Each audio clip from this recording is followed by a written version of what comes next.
dito. Maayong adlaw mga higala! Welcome na po sa among vlog! Ako pa may magsugod, maunga gusto sa usa-usa nga magpakilala.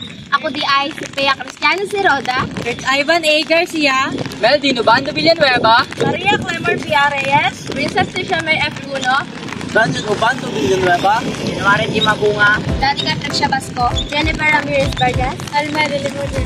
Calvin Chinky Dakdak, Estudyante sa Bungabong Technical and Vocational High School.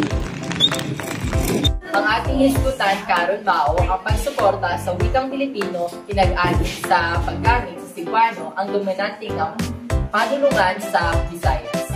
Apa na doon ay butang nga dili nato kalimutan ang pagsuporta sa Pilipino dili nagpasabot nga biyaan nato ang atong kaugalingong lokal nga pinulungan. Katinuod kung gamiton nato ang Cebuano, mas mapaligbo nato ang haligi sa Pilipino mismo. Ang Pilipino isip pambansang pinulungan patukod gikan sa kabunda sa tanang regional na pinalungan apil na ang Cebuano. Una-una akini ang Cebuano usa sa pinakadaghang nga ginasulti nga pinulungan sa Pilipinas. Labi na sa Visayas ug Mindanao. Una pa na yun kita sa paggamit sa Cebuano matag adlaw. Sa panag-istorya, literatura, musika ug bisan sa online sama niini ang vlog. Dili lang nato ginaampingan ang atong kultura kundi gihatangan pa nato. Dili lang nato ginaampingan ang atong kultura kundi gihatagan pa nato og dugang kalingon ug biladmon ang ikang Ang pagsuporta sa Pilipino pinaagi sa Cebuano nagpasabot ng mga pagsabot kita o pagkatusa sa pamilya sa ulog ang pagkalaila. Nagpasabot kini nga kung magstorya sa Pilipino atong giila kini isip pinulungan nga naghiusa sa tanan apat kung magstorya kita sa Cebuano atong gi sa ulog ang atong kaugalingon ugat og identidad. Dili sila naglalis kun dili nagtinamangga. Ngano man importante nga atong suportahan ang wikang Pilipino. Kay ang Pilipino mao nga atong pambansang pinulungan mao kini ang naghinusa sa mga tawo sa Luzon, Visayas ug Mindanao.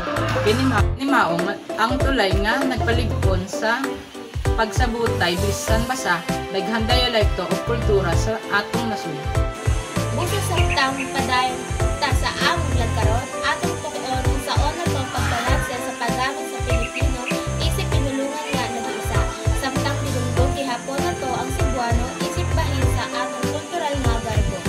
Ipinaagi niini kay dili lang kita nagsuporta sa usa ka pinulungan, nagsuporta kita sa atong identidad ug sa kumagmaon nato isip mga Pilipino. Daghang salamat sa inyong pag-uban. Og hinaot nga makig-uban gihapon kamo hangtod sa katapusan sa atong panaghisgot karon. Ayun, dumayo. Ay sige, ads ka na naman dyan. Lang. Dyan na. Pagkahit sa sampalin. Nagsasabi na. Nagkakalog-kalog. Yun! Kinuha kayo ng langit doon kanina. Bigla, wow! Ang wikang Pilipino. Kay ang Pilipino mao nga atong pambansang pinulungan, mao kini ang Naghiusa.